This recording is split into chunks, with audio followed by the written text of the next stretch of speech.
That's going to be the hit. The burn is on, and they also drop Chaser. T1 has really good at DPS because their mid and AD carry is insanely good. And it looks like Immortals is going to be able to walk out of this. No, gets back charmed on the rappel down. Flame now tries to go in the fight, one after the other. TSM are returning with Doublelift onto the roster. They are reuniting that 2016 summer split, 17-1. Bjergsen hoping maybe it's going to be 18-0 this time. And TSM going to return to the LCS with a 2-0 victory, convincing at that, knocking down Cloud9. Xmithie really enabled Pobelter to shine in their series that they played on Friday, and Pobelter just played really well in every single game. I think that Xmithie has a really good eye for macro gameplay. I was going to say to make a move, and they are going to. Pobelter hit over Unraveled Earth, but they're able to drop Inori immediately. The guys who are reunited from CLG 2015 summer, man, they're crushing it. Like, that was crazy.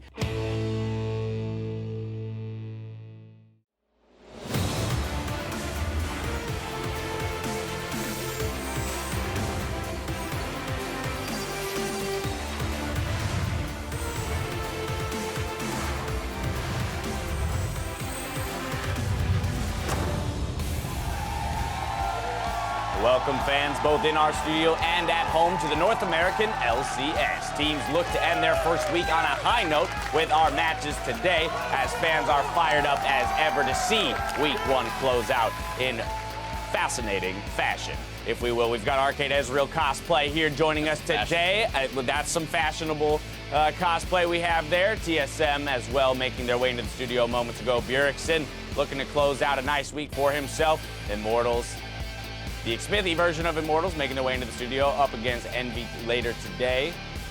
Apollo and the rest. Phoenix1 readying up on stage. Zig in the top lane, Inori in the jungle. Hello, everyone. I'm James Dash Patterson. Joining me on the analyst desk is someone who always brightens my day, Mr. Mark Zimmerman. Happy to be here. No Kobe to bring us down this time. The That's clouds. Right. Exactly. Kobe's always such a negative person. The most negative, the most Just negative. us two to be happy. All right, let's begin by looking at how week one has played out so far. CLG, they ended their weekend 2-0, while teams like FlyQuest and Phoenix1 search for their first wins in our matches today. It all starts with our first series when Flame and Immortals face off against TSM on NALCS1, followed by FlyQuest taking the stage opposite Team Dignitas. If you're tuning in on NALCS 2, your first match pits Team Envy versus Phoenix1, then Rainover and Team Liquid look to take a win off Acadian and Echo Fox. While we anticipate how today's matches will shake out, CLG and Cloud9, they've already completed their weekends with surprising results. Yeah, I think you can be cautiously optimistic about CLG. They got a 2-0, which is great, but also the fashion it happened in. You didn't see Dardoch having his traditionally strong early game, so there's something to look forward to when that starts rolling around. Also, their macro wasn't great, something that CLG usually improves throughout the course of the season. And on the flip side, you have C9 taking a loss to CLG, and this is a team I think you can actually be cautiously pessimistic about in a sense, where, yeah, they lost to two of the toughest teams in CLG and TSM most likely, but it was the fashion that they lost it in. It wasn't super convincing. They need to integrate Ray better, and these are some things that over the course of last season, they didn't actually improve that much at. So you might be in a situation where C9 starts getting overlapped by some of these other teams in the league. And so it's, like we said, it's pretty early. You don't want to, be completely negative on them, but it is not the start you're looking for. Absolutely. To your point on CLG, the fact that most of their wins were coming from playmaking, out of Aframu in the bot lane, I think it does bode well for them and the evolution of this roster as it will be throughout the summer split, that, hey, Dardoch isn't doing what he's done in the past and being a huge star just yet. Yeah, but still being successful is the critical thing. If he can combo with the rest of CLG to actually make good team plays as opposed to, like, I'm in their jungle solo killing them, I think that's exactly what would make CLG one of the most formidable teams in the league. And while for him it's about finding his footing on a new team, I want to jump back over to TSM as Doublelift slots back into this roster. They came away with a nice victory yesterday. And overall, they look great. It didn't look like Biofrost and him really missed a beat at all in the bot lane. Able to get a 2v2 solo kill versus Sneaky and Smoothie, who traditionally was probably the strongest bot lane that we were seeing last season, so it's great to see them bouncing back strong already. And then it changed the way the whole team plays as well. You saw a lot more jungler attention down on that bot side, out of spend. freed up Ponster to take the 1v1 on the top side. The invades were going better, able to get that early blue buff, which seemed to trouble them a little bit at MSI. Now, of course, that doesn't mean that his day one performance here was without mistakes. We did see kind of the classic double lift in the side lane post 20 minutes, sacrificing a Baron over to Cloud9, but, you know, all the while. Got some farm. Still, yeah, got some farm and still got the W. So, Yeah. I mean, how mad can you really be if you're giving up the objective but taking the victory? If you're a TSM fan, you're still happy to see him back. You'll take those mistakes. You'll know he'll improve. Got to knock the rust off that came from solo queue. And while we're talking about the bot lane, I want to talk about playmaking supports. We already mentioned Afromu as a player being a playmaker, but champion-wise, things like Rakan, Tom Kench, Bard, Thresh even coming back into the meta. It's huge as a fan of League of Legends because you'd seen the kind of supportive shield style for so long in the bot lane, maybe like a little bit of harass with Zyra, but really not playmaking the way. You can see the difference between an Afromu Bard and Rakan versus some of the other people in the league. Smoothie had a decent Rakan, but it was not at the same level, and you get to really see playmakers shine. As well as the fact that you see the Tom Kench being able to make these kind of map plays, Big coming up and using that a fair amount as well. Yeah, so again, we're going to have to track how that develops throughout the split. I mean, Rakan is a champion that you mentioned, you know, we got the debut performance from Afromu where it really went off, and we saw kind of the upside and the potential of that pick, and then we've seen some more lackluster performances, so we're really going to have to track which supports are picking up what. Again, Smoothie did impress me even in the losses with sometimes his mastery and follow-up potential behind a contracts engage, but other players as well. We're going to look for them to really pick this up and find the most unique and most effective ways to use this champion. And it's just a great way for that role to shine. It's traditionally been like a little hard to appreciate the difference between me, Karma, you know, empowered shielding versus another player where, you know, you're turning off a Baron. It's an easy situation to play out. Here, finding the perfect angle at the Rakan, the right timing, knowing you're comboing it well with the rest of your team. Those are the kinds of things that really make that role shine. Yeah, perhaps more Pogs go to supports. Yeah, I would love to see that. Playmakers in the lineup. Now, during yesterday's show, we asked you to show us how you LCS, and we want to feature a couple responses that caught our eye. First up, Harry Freeman said, when you have construction to do, but it's the first week of the North American LCS. I wonder what he's building there. That's the question. I mean, he's got the name Harry Freeman. I feel like every time I hear that name, they're doing great things. You got Gordon Freeman, Morgan Freeman. Boom. I don't know what other two great ones Freemans. there are. Yeah. Harry's another one. Hope you're building something awesome. Hope you're able to maybe take a break here on the Sunday and enjoy a real day of LCS. Next up, Taylor Lavati says the face when both are good games, so you got to watch them both. Well, I tell you what, that's what we do every day back here. Watch both side by side. That's both NA games, right? That's not an EU broadcast on one of those? Better not be. Better be watching both. I don't know. I wouldn't call those good games. It's a challenge, though. I mean, Taylor Lavati could probably speak to it. It's one of those things where you don't realize how hard it is to catch everything in a game of League of Legends. Yeah, I mean, that's one of the things that we got both going live at the same time. We're in both games to rewind, rewatch everything. Yeah, we at least have the benefit of being able to rewind and watch things that we missed to keep up with the times. Well, anyway, we can never have too many tweets, so keep using that hashtag HowILCS. But while that's enough from us, let's send it over the casters to get the day underway. Thank you very much, Das. Welcome, lords and ladies. I am Rivington Business III, and this keen color commentator and the man of positivity is Sam Kobe Hartman Kensler. I don't know what they were talking about. This is how I like to LCS with Riv next to me. We are eager to bring you into our first match of the day as Immortals goes against TSM. On Friday, we got a glimpse of what new Immortals looks like with Smithy now in the jungle. Oh, yeah, and it looked good. Everybody was a little worried about the trade with Dardoch, but Smithy, he's bringing shot calling to the team. Team atmosphere, they say, is really good. And talk about setting up Pobelter. A lot of really good early ganks, especially towards that mid lane. He's setting up plays for this team. And Pobelter, rank 1 in North America right now. Also really good first set of games for him, so definitely something to watch out for. And the kind of playstyle change has made IMT quite exciting to watch. Even Doublelift said he looked forward to facing IMT's bot lane in Cody Sun and Olay. Yeah, Doublelift did actually have some words of praise for this bottom lane as, you know, they did very well against Phoenix 1 yesterday. Doublelift himself, though, did extremely well in their opening game, and Biofrost right next to him. The synergy between these guys is still there, and Biofrost is really taking that playmaking support style in his own hands as well. Good Tom Kenches, as well as Lulu knockups. Just definitely good things from the bottom lane of TSM. And something that has been spoken about, another benefit of Doublelift's return in his in-game communication. It's something Bjergsen thinks is a boon for TSM. A lot of people think it's really bad to have like multiple shot callers or communicators, but I think ideally all 5 players should be contributing a lot in terms of the map and their roles, and every single player has to communicate for themselves what they want to do with their champions, with their leads.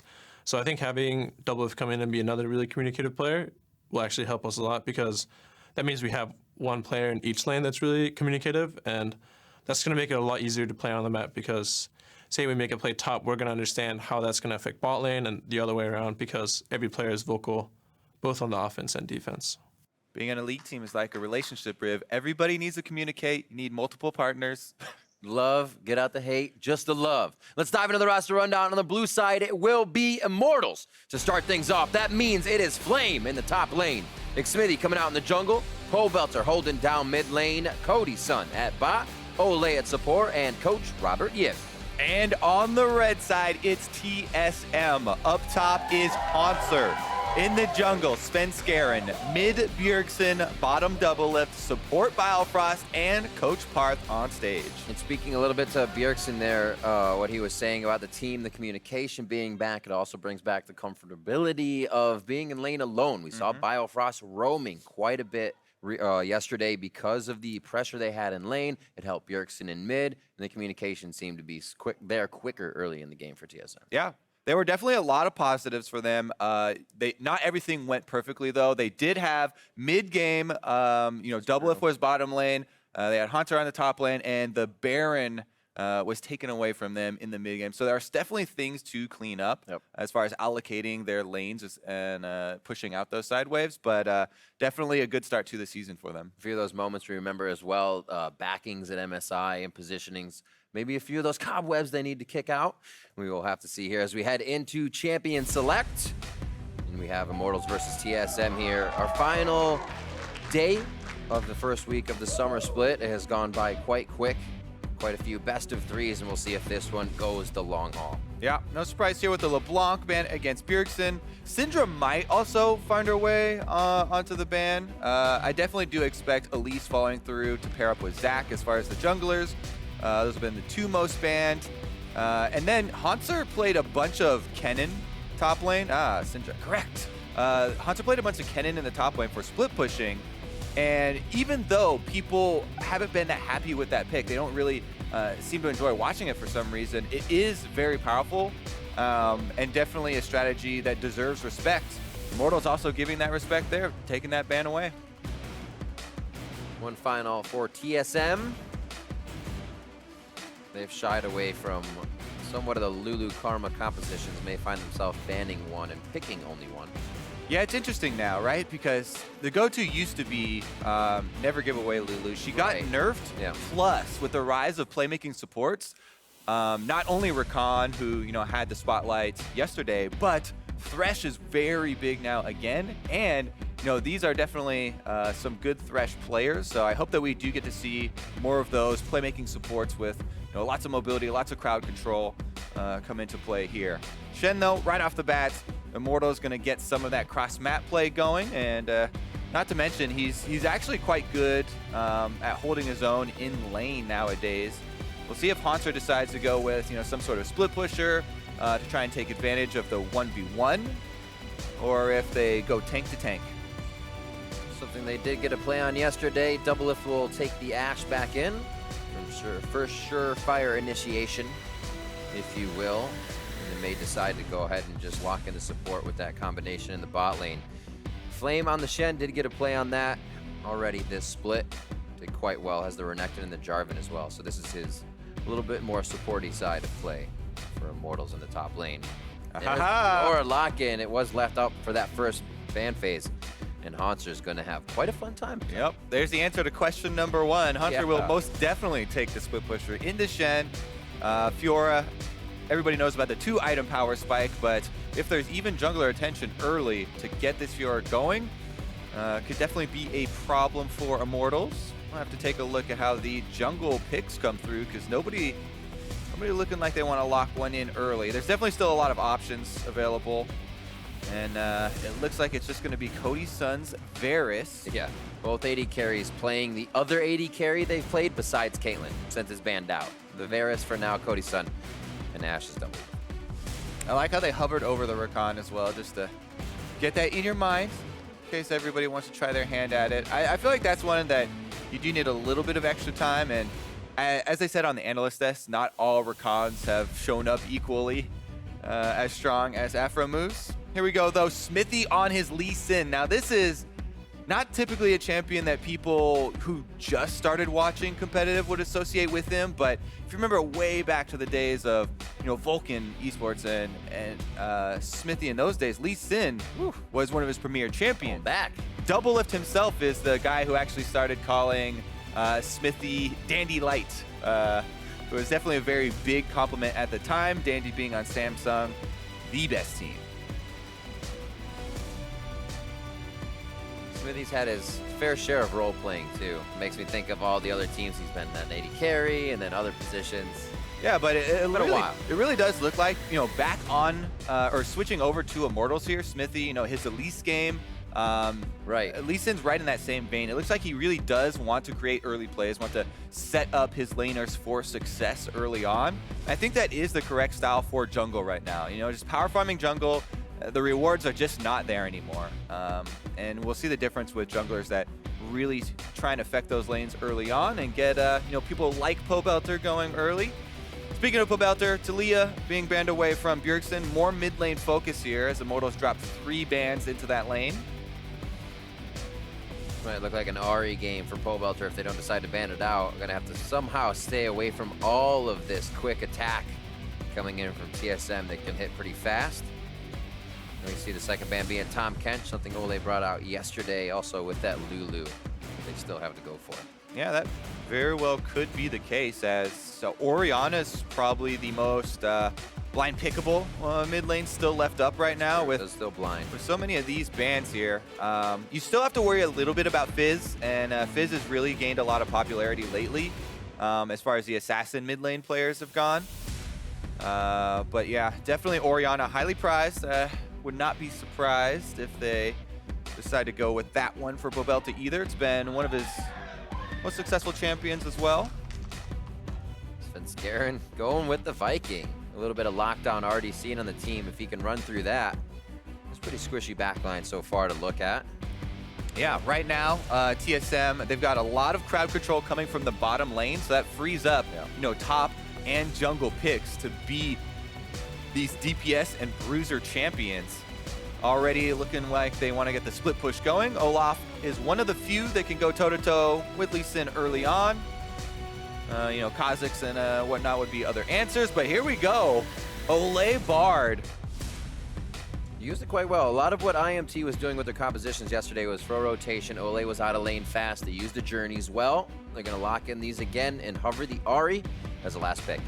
All right, it is going to be a lot of pick potential here. Ahri plus Shen to have a little bit more confidence, and then that Bard to pick off people that are roaming around. TSM, what will Bjergsen run into this Ahri? Now, it's actually interesting. I talked to a lot of different mid laners about the various matchups. Mid lane Galio, though. Wow. Rising a lot in priority. Faker was happy to play it. And Bjergsen will be as well. There was just yesterday that front page Reddit post about a Bjergsen play on the Galio, outplaying Katarina. See if he can do the same to Pobelter here.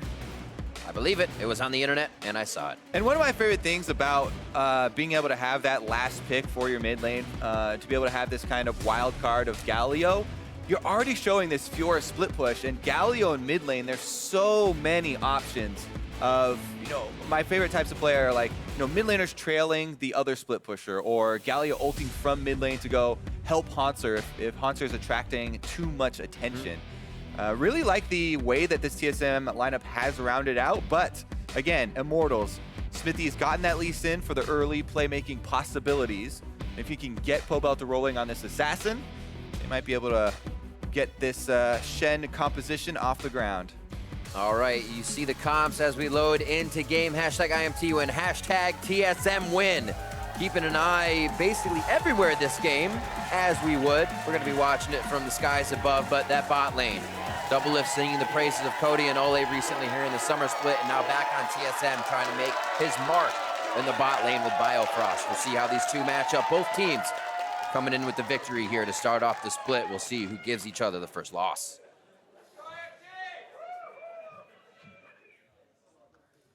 Silence over the crowd. Question number 1. How many Doran shields will be purchased in this game? Over 4 1, 2, 3, 4. Oh, 4. One more. We have a complete selection now. Obviously, everybody's well aware of the current state of the power of this starting item. Smithy almost left the fountain without jungle items, but heads back very quickly. And Immortals actually coming out with a bit of an early game rush here. They're looking to capitalize on, Zyra's tendency to look for seeds far up in the lane, basically. So often we'll see the Zyra position far up to try and get those seeds to spawn early up in the lane phase for extra lane power. But Baofrost not going to play it too dangerously. Stays by his turret, and he will not be caught. Got a little too antsy. Meanwhile, TSM take this opportunity while everyone is distracted bottom lane. Hanser moves into the blue buff, gets that ward early down onto the blue buff, so they will assume that Smithy is starting on Raptors if they don't see him over there, which would be very weird if they did. Minions have spawned. Meanwhile, Galio as well as Olaf have decent AoE in level 1 and could get off to a very quick jungle clear. Looks like Svenskeren just going to go with the solo start here on his blue. Olaf very famously loves to get low in the jungle. No problem doing his own camp, doesn't need any sort of leash. Meanwhile, Pobelter helps out Smithy, and we'll see if Smithy can return the favor in that mid lane. Definitely going to be a push war between these two. Once Bjergsen get a little bit of ability power behind himself, it's just easy as you see him. Winds of War to the back line, go up and punch the front, and you basically get the wave pushed in. Yep, Galio, one of the biggest strengths there. And in addition to building triple Dorans into tank items, he's also got plenty of wave clear with just that tiny bit of AP. Ooh, that's high value there. You always want to get the Winds of War onto minions plus harassment if you can do it. Hanser takes a bit of extra damage here in the trade, but he's got control of the minion wave. His focus is on the minions and pushing them up now. They did, by the way, get a little bit of extra information on Smithy, because Smithy went straight Raptors over to blue, and the Hawkshot does see that the blue has just been taken, so Hanser should know that he needs to ward fairly quickly. Svenskeren on his top side as well. Usually we get mismatched junglers, but it may actually be a meetup.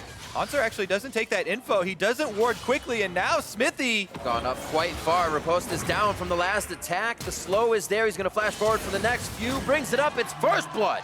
Going over to Immortals X Smithy. Oh, Hanser not going to respect that the blue buff was cleared. Smithy heads right up there with a very quick route.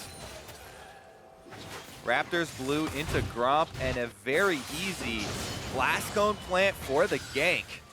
First blood going over to Immortals. Let's take another look here. The reason Smithy goes for the flash is guarantee no escape for Hanser, no possible way for him to dodge the Q, no possible way to escape. That's why Hanser holds onto his flash, so luckily for him, at least he does not blow his summoner there as well. Svenskeren hanging around here actually probably won't gain them too much. Flame has no reason, to play super aggressively at this point. A sub 3-minute gank, pulling Hanser off guard. Teleport back to lane, Flame as well.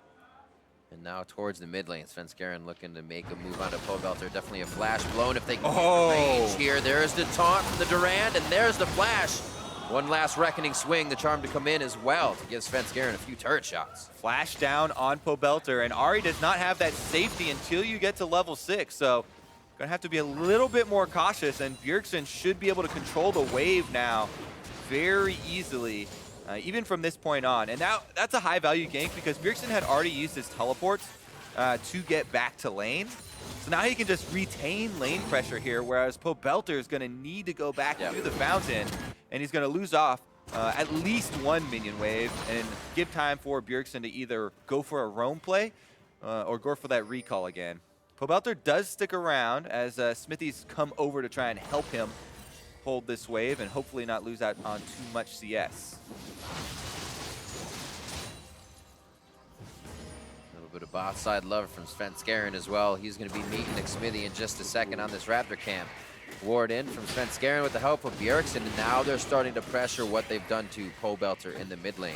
Yeah, this is all domino effect from the mid lane. Olay comes up with the flash. Ooh, flash miss on the Cosmic Binding. They may be able to get the damage on to Xmithy, but they turn it around and Svenskeren melts. That Olay Bard. Uh-oh, Smithy's not out of the water. Bjergsen feels like he can pick one up. That's the red buff. That's the lockdown on Olay. Can Biofrost and Doublelift make it? Journey gets him out just in time, but with the safety of Doublelift and Biofrost on a faster roam, and Cody Sun staying 1 for 1. Yeah, pretty quick here. And with that extra CS advantage, TSM actually almost evens up the gold.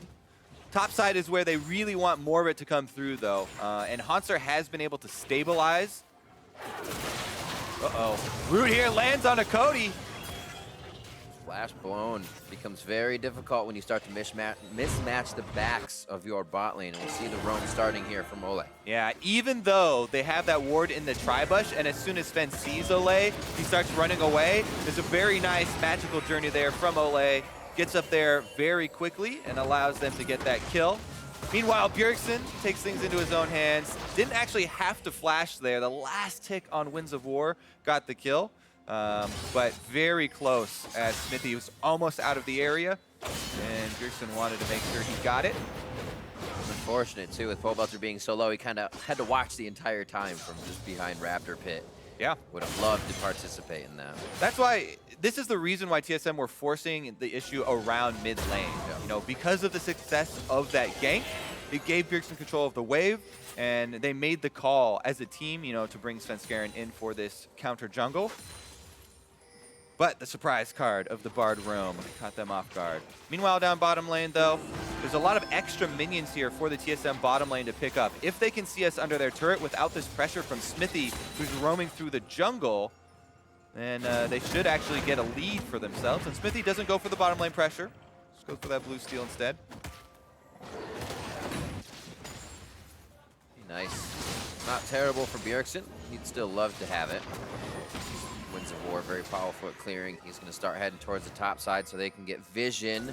Ooh. With this leave of lane, they may want something bot for Immortals. And it's important that Bjergsen roam topside. The range on Galio Ultimate wouldn't be able to reach until he roams back down to this bottom side.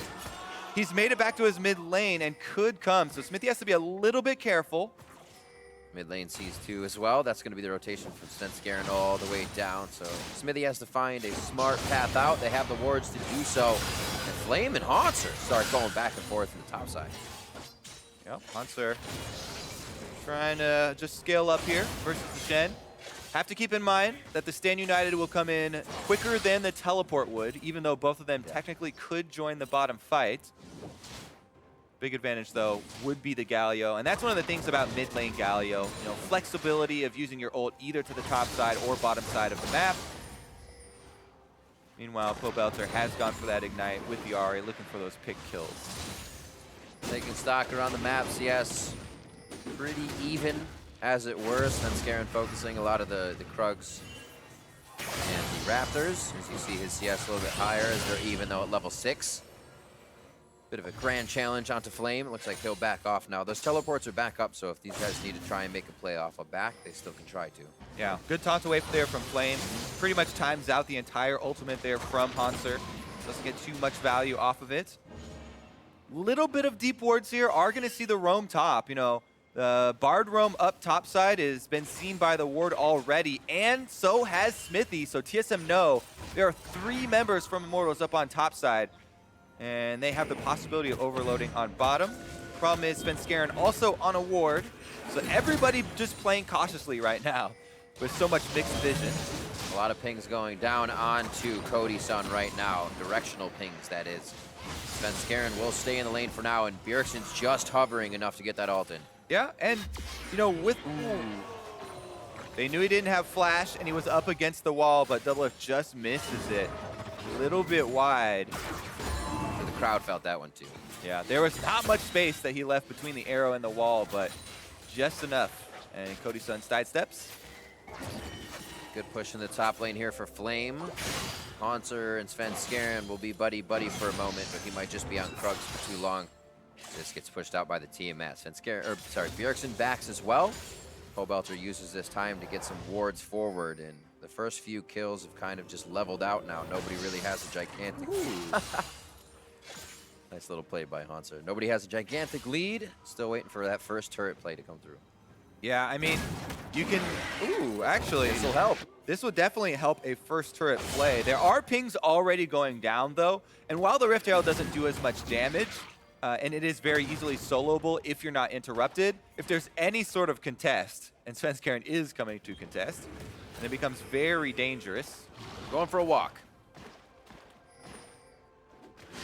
Yeah, not going to be the case, especially since this TSM composition, you know, if Ash Arrow comes back off of cooldown, you know, the Ash Arrow into an Olaf charging forward with Galileo ultimate on top of him is a very difficult engage to deal with. So Immortals have to be very careful about how they choose their battles. Hanser, though, 2 to 3 shots onto Hanser, trying to deliver it back. Riposte as well. He can do it for only so long. Xmitty once again to the top lane for a combo onto Hanser. Hanser's been playing this Fiora pretty risky up on the top side during the moments where he doesn't have any vision. Meanwhile, mid lane, Bard roams up. Second time Ole's been doing these magical journeys, and will it be magical for Immortals? The fist back from Bjergsen to try and buy some time. Svenskeren can enter the fight with him in a 4-man on mid instantly after an engaged top. Wow, who would have expected it? Yeah, also didn't expect them to also use the Stand United, but Flame comes in as well. Meanwhile, what will TSM do after so many resources have been allocated towards that mid lane? They're trying to push them off bottom turrets. TSM wants to get, you know, first turret bonus, but Immortals very quickly back into position, back to defending.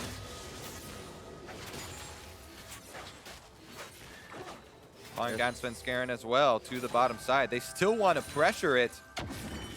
Bjergsen's technically still has ultimate, but it's pretty far away. Pressure from Xmitty just on the left. But an interesting bot lane, as we said, we'd keep an eye on it. Nice damage from the meats on Ole. Oh. Dodges with the journey. Tempered Fate splits the team into 3, but it's not really going to give any positioning to Immortals. And TSM is ready to go right back at it with Bjergsen on the way down. Yeah, Bjergsen's close enough to ult now, so they have to give him room. Svenskeren's going for it. He's trying to get right in onto Cody's son. Expect to see that grand entrance quite soon.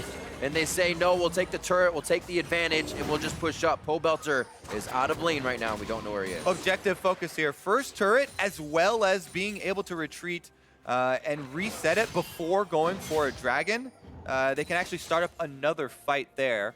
Cody's son does have his flash back off of cooldown, so it's possible for them to flash the next arrow that comes up, even if TSM decide to focus that duo lane. Meanwhile, Hanser's getting low again, and Smithy's heading up through the jungle past wards, though, so TSM should, again, know that he's coming. Yeah, Biofrost already en route. Make sure that doesn't happen. He may get seen out by the Scryer's Bloom, and he does. So that's actually very good for Flame. The team actually just pings him and says, be careful in that side of the map. Doublelift's going to be farming bot. Once they see him, there may be pick potential from this team if the rest is on that top side. Pobelter's still getting pushed in mid, though. Really liking the early game so far from Immortals, specifically Smithy's jungle path as well as Ole on the Bard. But this dive is definitely going to be aborted. No! Possibly they didn't know Ole was on the back there. These guys are routing around everywhere, but it is Biofrost as well, right behind the team. Good dodge.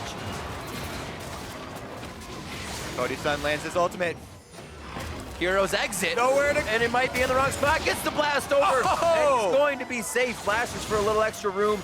The blind charm into Orb of Deception coming through. The arrow from downtown is coming, but will they even do anything off of it? Oh, just to the left, the team's alerted. Oh, Hanser not going to hit him as he walks by the friendly arrow.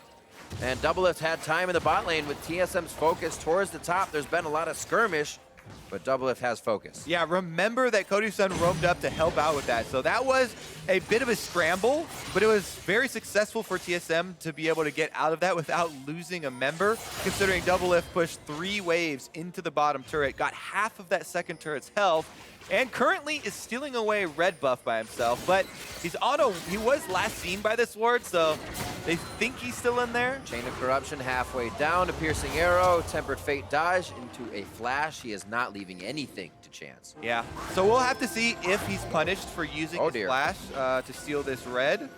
LA wants to make him pay for it. I think it's just wards now. It's almost when is too far, but they know when is too far.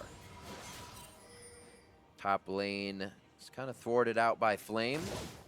You see Fiora, Haunter, and Svenskeren trying to get a little bit back off of not a lost lane. Still pretty even in CS, but Flame going to be quite big in the front line of these fights. Yeah, the extra kills for Immortals are nice on Haunter, but as you said, Fiora's focus is getting her farm so she can get to her 2-item spike. Ravenous completed is definitely beneficial, but would really need the extra move speed and armor shred coming through from Black Cleaver as well before he really starts to take off. Dragon control right now being set up by Immortals. Shen, Stand United is available. It's post level 11, so that's level 2. Double Lift has the arrow. Nice Winds of War on 3 members. They don't have to stay in it too long, though, as Immortals gets away. I think Smithy has quite a bit of gold, 1,300 to spend right now, which would be some power to use in this fight. Looks like they're still going to stay to at least stop a dragon from happening. Yeah, Immortals, while they do have a nice gold lead right now, they're still very cautious considering the power of that engage we talked about with TSM. If they use the Ash Arrow into the Olaf and Galio, could be very threatening. Flame, though, is just taking it to Haunter right now. Back against the wall to try and protect him. But when you take a fight like that, you got to expect more is going to be coming. Another challenger enters the fight. It's Pobelter looking for the kill. Haunter's been spinning and diving. One last auto from Pobelter as they have to go way under the turret for that one. Bjergsen is roaming up for the 2v1, but Bard is on his trail. No flashes there to connect. He decides to turn around. And they're going to say, let's actually take out Owen. He's got himself in a bad spot. Cosmic Binding back against Bjergsen. The wall, and he's stunned. Justice Fist will not work, but it does get the Tempered Fade out. Who's buying more time is the question. Back into the fight comes Smithy. He's forced to flash out. Stand United onto him as well, as both teams don't like the situation. They back off. Yeah, actually, Immortals using a lot there to re-engage onto a Galio. Bjergsen right now is very tanky after just getting the Spirit Visage completed. So they do burn the Stand United for very little gain there. Pretty much nothing. Take another look at this. Ooh, that was a sneaky little taunt there that snagged him as he was passing through. My favorite part of this, actually, though, is the hold on the charm by Pobelter until he gets to point blank, right? You see the riposte come out, and then right when he passes by him for the point blank charm, that is what ensures this kill. Sticks around for the last auto and is able to complete it before Bjergsen gets in range to use his Galio ultimate. They have to act fast. This is definitely down in Immortals we saw last split as well. Yeah. Continuously pulling the trigger. There'd be a little hesitation, and the other team would collapse. And this is why we keep talking about their, communication. And it just looks like they've improved their decisiveness and their playmaking so much. That's really the biggest change for this squad. Continuing to hold this lead over TSM. Almost 20 minutes into the game. So Rift Herald, you only have another minute to take it, and it looks like TSM want to grab it before he expires. Sven starts it up. Should be an easy take for themselves. See if Smithy and Pobelter actually have anything to say about this. They're roaming over right now casually. Flame as well, just off on the left wing. All right, that was casual. It is quite casual for what we're seeing. Nobody's even throwing out any abilities. Biofrost may be the first to set up these plants. All right, Bjergsen wants a hit. Durant taunt onto Flame. That's going to start the fight. Here comes the TP in from Haunter, and it looks like he may... Oh, he's not going to cancel that, actually. He had quite a bot lane to farm out, and they're just going to go ahead and maybe put some pressure mid. Yeah, TSM definitely want to back off of that one. Even though Pobelter missed that charm, he still got a big chunk onto Biofrost. Zyra at this stage in the game very easily, 100%ed if that charm does land. So TSM going to hold on to their cooldowns and wait for another fight. Cloud Drake's still up, but I feel like they'd rather have Rift Herald. There's so much standing gold with the outer turrets still up in this game. Only one turret down for each team. If you get Rift Herald right now, there's so many possibilities of cross-map plays or trying to set up a team fight and getting multiple rewards if you're able to win that. Haunter back to get a pink ward before he gets to lane. His teleport down. Flames, Stand United, teleport up for a possible next play. 1945, Riftail back to the void, and Baron takes his place, or her place. Nice.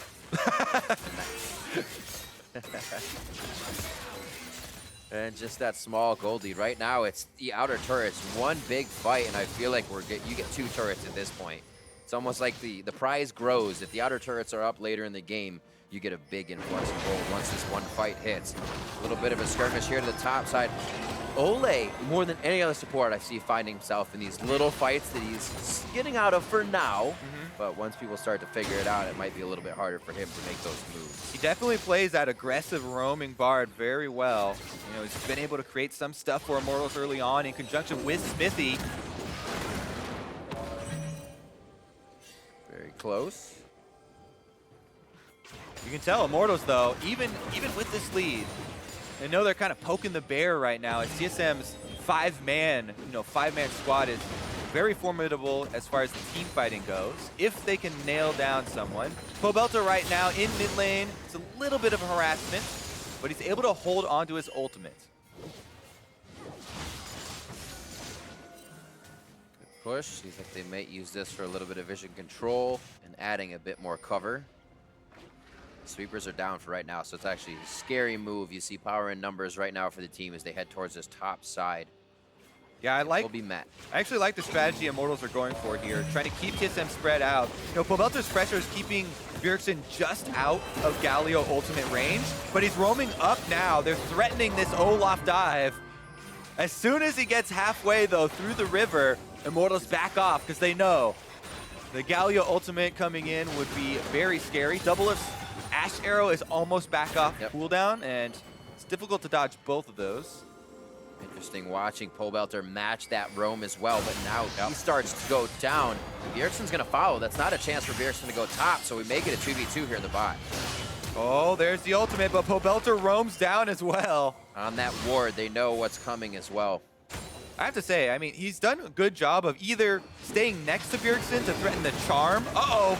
Whoa, Smithy going hard, kicks him into the T, as Svenskaren's got a Ragnarok immediately, hoping there was enough from Bjergsen, but he just used the alt bot. Svenskaren too slow there with his ultimate. He doesn't respect Smithy. Smithy goes for the flash play, instantly gets him, no reaction, and with a late Ragnarok, he still got kicked in. It didn't matter as far as escaping, and Immortals again, just so quick with their execution. Gain some more advantages. Snap Judgment 6-1 now. A 3,000 gold lead as they extend it, and finally Cloud Drake finds some friends. They're going to be taken down on the side of Immortals. My goodness, I mean, so many people in the oddities, and we're talking about the Smithy and Dardoch trade, and it seemed like almost everybody just assumed CLG won that trade, and the Dardoch end was better, but Smithy on Immortals has looked just so good. Much better than last split.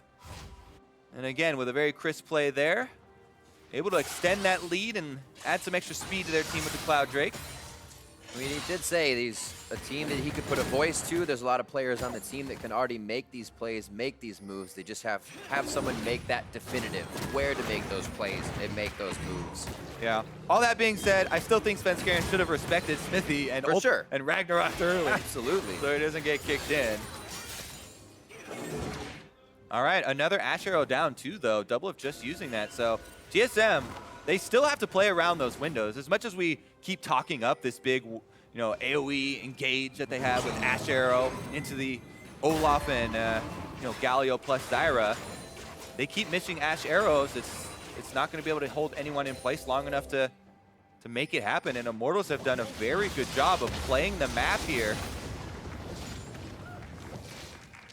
See that turret in mid go down. As we said, it was going to be a big fight, and structures were going to start falling. Immortals now have a much easier time getting into the jungle. Svenskaren just getting a ward over the wall. He just got back up and used his Ragnarok again. Going to be tough for anything initiation side from TSM. Grasping Roots as Biofrost tries to deliver as much damage as he can before IMT gets out. Okay, so if... Oh! Biofrost takes a bit of damage there as Ole sneakily gets back out. So I said we're going to rename him Troll. All right, though. Everywhere. For TSM, they do have a little bit of good news here. Hanser has gotten to that 2-item set on Fiora. He's continued to farm despite his 3 deaths. Scaling up here. Does have the AoE for pushing the wave, as well as the extra speed now. And it's getting a little bit worrisome for Flame, because even though, you know, they got a lot of kills on a Haunter, Flame didn't get any of the kill credit. Smithy, though, is coming down to try and keep Haunter honest still. I like that. Keep him honest. Because this very well could turn into a 2v1 situation where Haunter comes out with an outplay. Yeah, you can definitely see how the confidence is rising, though. TSM control over the Baron pit. And the Smithy and the team say, all right, we'll make sure mid has to be respected as they start to route it down. Tempered Fate, Biofrost could be the hit. They have to focus, though, as he is now the back line. And a big hit onto Smithy. He's going to go down first with the focus of TSM. They get caught, but yeah, Svenskeren finds himself falling as well. Pobelter still in a spot to try and push the lane / get a pick. He's not fully joining the team yet. Ooh, yeah, it is interesting because while Flame tried to stand united into the fight, Smithy died before it completed, so that means that Flame still gets the push on the bottom side. And, you know, Immortals do have slight wave advantage here, but as we said, Haunter now with red buff, definitely way more scary for Flame to deal with in a 1 versus 1. Let's take a look at this, as Smithy actually, this time around, he goes in right on Svenskeren and kicks him super early. Looks like they kind of wanted to abort the mission, right? They were hoping that they had more focus fire and more of a man advantage, but Pobelter still ends up finishing that kill onto Svenskeren, and just ends up being that little bit of a gold trade. No objectives afterwards. All right, definitely going to really put more emphasis on their extra warding here, because Immortals, they'd like to make that play again, but with the extra vision, so you know they can dodge things like the Ash Arrow. Bjergsen at least now, no flash available on the Galio, so it makes Galio's initiation so much more telegraphed, and he's a little bit slow with a lot of his animations.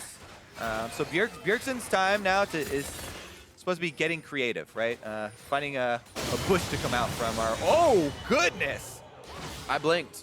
Pobelter trails the split push, immediately moves in to take down Haunter, and you can see how confident now Immortals becomes. Obviously, Svenskeren has to back due to safety, but Ole even confident enough to just keep chipping away, getting himself into trouble at some point there. The team's going to be behind him soon. The split push in the bot by Flame has not ended yet, and TSM's going to have to figure out how to call the audible here.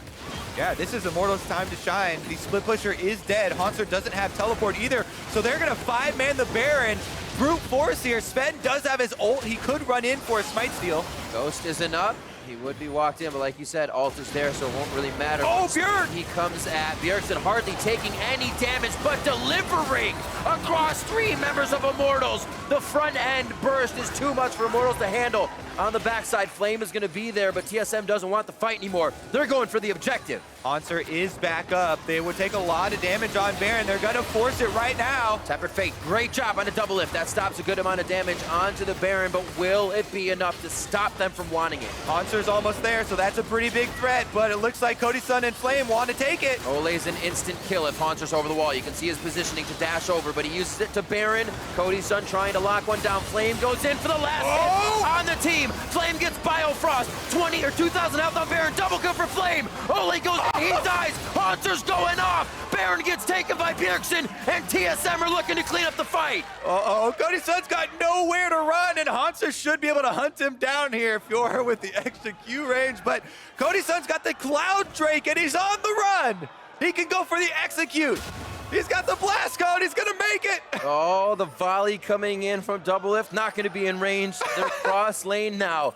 Is he actually going to? He can't try to get out. He better go for the execute. He was going for the long execute. They know the time was up a bit ago. Didn't want to chance it.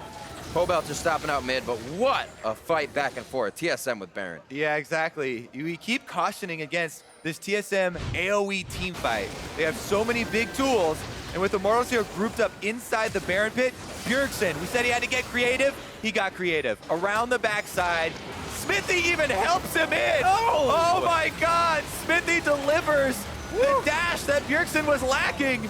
AoE taunts the entire team. What a betrayal. Here we go, though. There's the escape as the rest of Immortals try and get out afterwards, and you know how that one played out. Oh no, I didn't even catch that part, but Feels good for Bjergsen. Bjergsen got some help in getting creative there. It's been so quick. Sometimes you don't think enough. I can kick him, but should I kick him? It's always the question in the end. Answer for that one, nah. Do not kick. Rewind.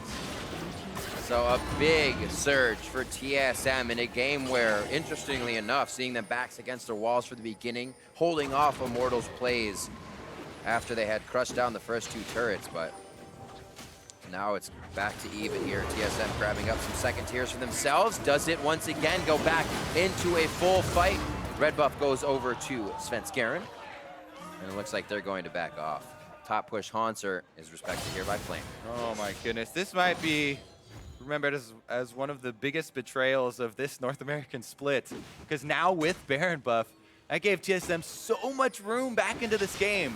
The gold lead has shrunk to just 1,000, and TSM still with the Baron buff are pushing in for extra gold. Whoops. Pobelter, though, finds the assassination and wants another! Oh, they're on a double lift now. Somebody stayed a little too long to play. Flames on a double lift. The kite's there, though. He knows he can't reach it, and he's almost trying to get back and forth. Double lift should be able to walk out of this one alive, but you still have to remember Hanser has top lane to himself. That brought Flame by. Olay still on the case here with Bard trailing double lift. He's going to make him run all the way back. Does he magical journey for the 1v1? He's got enough damage with the deep change. Makes him cleanse it out.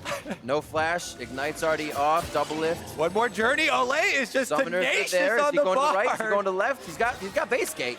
But like you said, wasting his time. Top lane gets taken down as Hanser does a little bit more work off the ball on the other side of the map. And slowly, TSM does what they do best and bring it to late game if they don't have the lead and find a major fight where they can run it down mid. Yeah, gold brought almost back to even despite Pobelter's work here, getting the assassination onto Biofrost. Just runs right into him and then uses the next charges here to go straight for double lift. With the Shen stand united, they secure at least 1 kill. They know they're going to get this. Double lift has to use both summoners or that would have been a double. So big ups there for Pobelter, taking matters into his own hands. There's a Guardian Angel now for Hanser. He becomes much more formidable. We'll just have to wait a little bit until he gets pushed up back to the top. TSM will organize that to happen basically at the same time with the rest of the waves.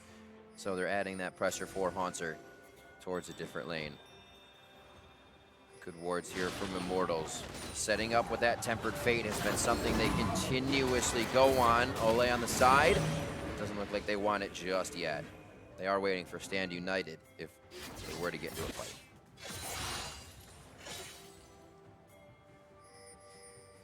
All right, Hanser now has GA and Hexdrinker on top of his core builds, and the split push Fiora has made it to the late game. TSM can rely on that for a guaranteed 1 lane of pressure.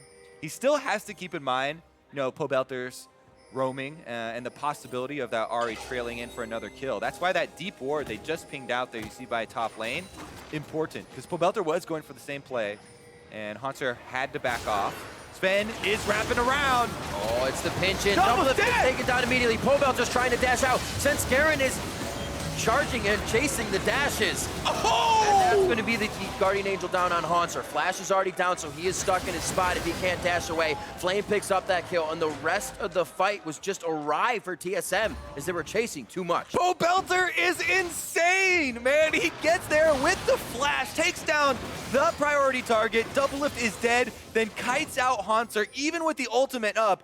That was actually incredible, and Immortals are looking to capitalize off of it. Straight down the mid lane. Bjergsen off to the left, still has time to back, but he'll home guard up to this inhibitor turret. If they can get Cody Sun on it, that's the damage they need. Olay and Xmithy already on the other side. This is going to be the kill as well on the Svenskeren. And now they're on the inhibitor turret, one after the other. TSM trying to guard alone, and they go down 15-6. Now spreading the gold lead a little bit more to 3K. Immortals is going to make it out through the journey to Pobelter, already pushing the bot lane. This was all the way from their second tier as Immortals has been working this after that mid-fight. so much taken after that fight. I kind of want to see the replay of it, to see if there was extra help from Olay setting it up. Regardless, though, Immortals get one inhibitor, multiple turrets, and they're not done yet. They can't even push by it. The Winds of War is only doing so much to the front line. Biofrost half health after only a few spells hitting in for Pobelter, and they are out. So much action being taken on top of action from Immortals here. They want more, even if they're getting something. Yeah, we definitely got to see that one again. Immortals get a pretty easy reset after the advantages, too. All right, let's take a look at it, because TSM are planning the flank. So they have Svenskeren coming around, and it is Olay, sets it up really perfectly with the Bard ult again, and the timing from Pobelter's charm, just as the Bard ultimate wears off. Both of those guys deserve the credits. Whoa. And then the kite here lands the charm at the last seconds onto Hanser. Man, Olay's Bard, early game, so much power from him, creating plays around the map, all the escapes that you talked about as well from him, really taking matters into his own hands. It's one of those where you see the guy trying to push the champion and himself to the limit of what they can do and get out with 100 HP each time. It's so much fun to watch. Like we said, this is an exciting squad to watch this summer split from Immortals as they take much more action and take it into their own hands. 4,000 gold. Is there all right with what's going down on the bot side? If they can drop the members of TSM, it doesn't matter if you have the Drake and Bjergsen is in. This happened before. The taunt almost cannot, they can't burn through Bjergsen after that. And now up to the hero's charge, gets himself back down to help the team. But that is Hanser going down. Svenskeren as well. Even with Bjergsen being the initial focus, Immortals still has the time, the strategy, and orchestrate himself around the fight. Yeah, he has to use Mercurial to get out of there, but Immortals still marching towards the end of the game. Olay has another great initiation, just barely catches Bio on the edge of that ultimate, and that's gonna be it. And they say it's our game to be played. You can go for Dragon, we're gonna go for the fights. It will give us the Nexus, and Immortals seeing a few steps ahead. Immortals taking game 1 over TSM. Whoa, look at that. Immortals do what Cloud9 could not. Taking game number 1 here in their series versus TSM. What outstanding performances from multiple members on this team. Flame in the top side, combining with Smithy for that first blood. Yep. Then we've got the roams from Olay, Pobelter on the Ahri. Whew. Incrementally, too. Look like they're a completely different team. Absolutely. They didn't have to take down Flame a bunch. They took down Flame a few times, then they made sure they focused on other parts of the map. They made sure that Bjergsen's roams weren't getting off to too much. And Olay as well, helping out. It was like having the power of Xmithie somewhere else in the jungle, and they really just were able to catapult off that. They drafted the extra mobility, but had to work around the stronger team fighting of TSM, and they used that mobility so well. Lots of picks. Absolutely ridiculous for game 1. For more on that Immortals win, let's send it down to the analyst desk. Thank you very much, Riv. Pick City. Yeah. What we had there, referring to Kobe's comment there at the end. I mean, for Immortals, hey, a huge victory pickup here over TSM, who, kind of trounced C9 just yesterday. But let's look at how they did it, because again, when we were looking at that trade between Xmithie and Dardoch, a lot of people are saying, oh, well, Immortals is losing a massive playmaker. Well, guess what? Xmithie still has the ability to make stuff happen in the early game. I think people kind of forget that on CLG, he still was the a pretty big impetus for early advantages for that squad. Right, so early on, they take the Shen first pick. You know there's going to be some counter picks coming in. TSM goes with Fiora, and it's very important to try and hold that Fiora down, assuming that there's not something else that's more important to be snowballing somewhere else. So IMT have this game plan of attacking TSM with Hanser, making sure that Fiora doesn't get this massive advantage, and then it becomes harder to play the mid-late game out when you don't have as much pressure as you're expecting to have. And these angles are really good. The first gank by Xmithie was well timed. The second one, just Flame starting out with what seems like a normal trade, and then Xmithie takes that blast cone over the second time for another kill. Yeah, so a couple early kills going over to the side of Immortals, and I would say that, hey, those two clips that we just saw are clips that we would have seen in spring with Dardoch, right? You just change the nameplate, throw Dardoch in there, same stuff happens.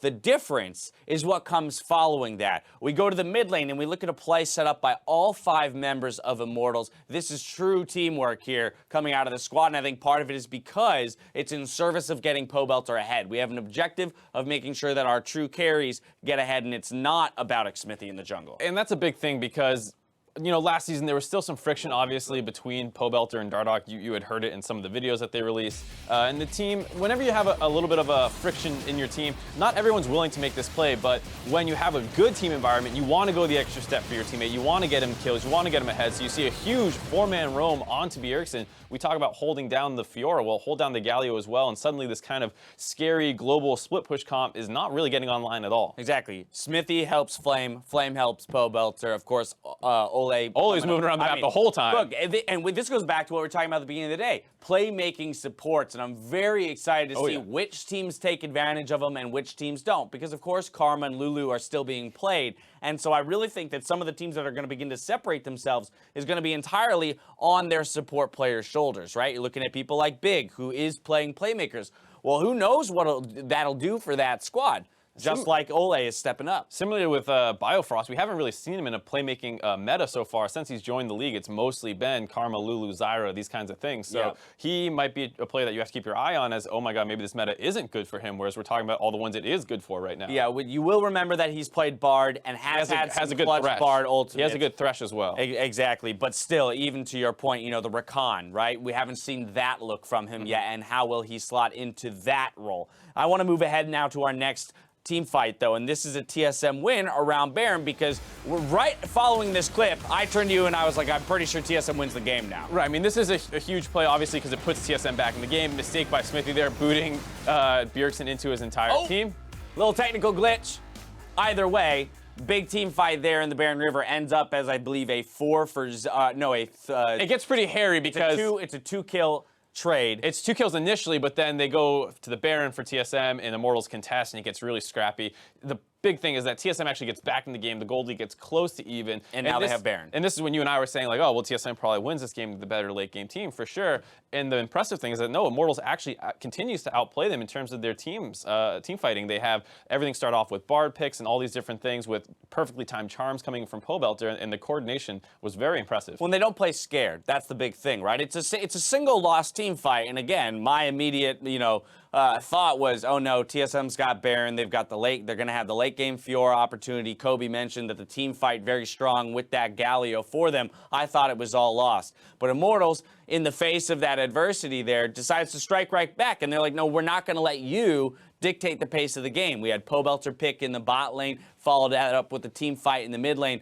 played very well by all members of the squad, and they're right back in the game. And I think, like you said, Pobelter really the guy to point out. He received a lot of help in the early game, going to get player of the game, but actually, Ole's going to pick up Ole player gets of the honorable game. mention for Pobelter. Boom, honorable mention for Pobelter. So that's what I guess we are going to give it to Ole for getting Pobelter rolling, because that's what I was going to say. He did receive a lot of help, and that was a lot of that off the back of Ole. And then in that late game, once again, the combination of the two, Ole starts it off with his ultimate, holding people in place, and then Pobelter following up with the well-timed charms. But I think part of why it's hard to make that decision, and we give the nod to Pobelter while, the award is delivered to Ole, is because each member on this team at some point made a play, right? Again, Smithy getting Flame rolling, but then Ole had a hand in getting Pobelter rolling, but then Pobelter took the advantage that Ole gave him, and he actually turned it in to one team fights and big picks. So already on the outset of the season, this Immortals squad is looking good, where we thought it was going to take at least a little bit of time for them to ramp up. Especially because there was such a difference in the style that we were expecting to see out of them. And it is a different style, but it's working right out of the gate. It's very impressive to see, and you got to hand it a little bit to the players and the coaching staff for coming together and instantly finding something that's going to work for them. Got to win too, though. So we'll see if not they out of the can woods do yet. Yeah, Immortals comes out with the first win of the series. We'll see if TSM can tie it up in Game 2. Meet us back here after the break.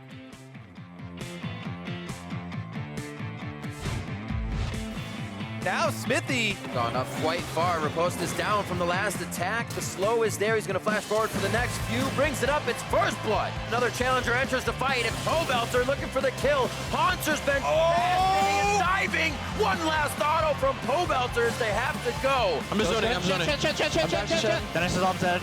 I'm dead. Don't hit Baron. Don't hit Baron. Don't hit Baron. Hit Baron now. Nice. What is it? Mid tier one. Go. I'm gonna kick. Galler's not there. Galler's not there. Galler's not there. Oh, it's the pinch in. Double lift is taken down immediately. Pobelter's trying to dash out. Since Garen is charging it, chasing the dashes. Oh! And that's gonna be it. And they say it's our game to be played. You can go for Dragon. We're gonna go for the fights. It will give us the Nexus. And Immortals seeing a few steps ahead. Immortals taking game 1 over TSM.